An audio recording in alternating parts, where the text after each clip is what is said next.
In the province of Ontario and really across the world, shared data is used and required for infrastructure projects ranging from high-speed internet to transit to municipal water renewal and housing developments. So projects like these involve large numbers of private sector partners, utilities, policymakers, and the inclusion of municipal, provincial, and federal government.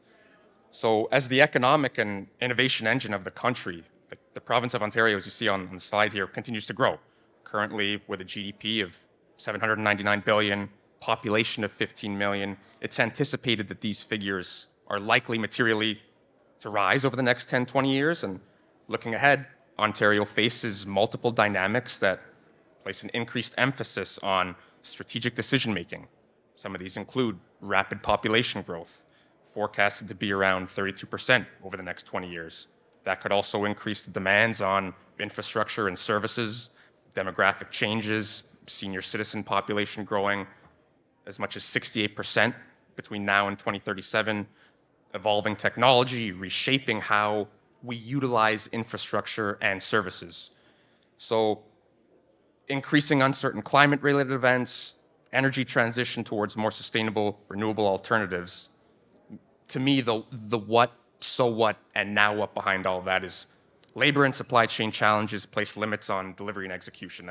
You all know that, but delivering infrastructure projects is challenging and risky. We all have our examples of them, Eglinton LRT, transportation, there are plenty.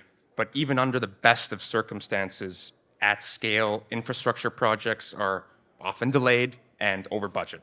A global review of 427 projects over the last century revealed that average delay, which I'll show on the next slide, is 52% of an initial project schedule.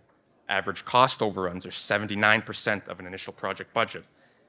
These delays and budget overruns occur across asset classes, and Ontario is obviously no different.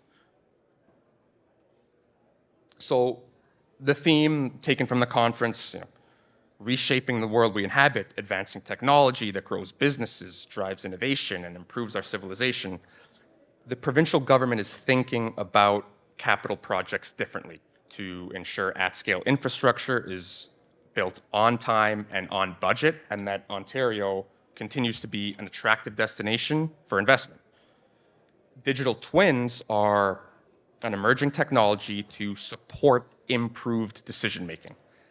They're part of a new approach that many leading jurisdictions are taking to ensure infrastructure is built efficiently by improving upfront and ongoing decision-making that's required to get these things right. So turning to the use and application of digital twins to plan, design, and operate infrastructure more efficiently are the key elements behind how to solve similar complex and dynamic challenges that are faced here in Ontario. So Ontario is being challenged to be an attractive place to build and for investment in a global marketplace, and our desire for increased investment is challenged by prolonged permitting, licensing processes that delay construction. Construction labor workforce, shortage hampering productivity, ongoing market uncertainty. Ontario, like many other jurisdictions, we must continue to think about and approach capital projects differently to ensure we be an attractive destination to build. It's as simple as that, and ensure that committed to infrastructure projects are delivered on time and on budget. So what I want to say is that the leading global jurisdictions are turning to the application and use of digital twins to efficiently and effectively plan, design, and operate infrastructure. Ontario could do the same to remain competitive as an attractive jurisdiction. And what I'll finish with on this slide is I look at it as knowledge is power has become the new data is the new currency. Getting good data in the right format that can be used and lead to good decisions is what can improve outcomes that I alluded to earlier.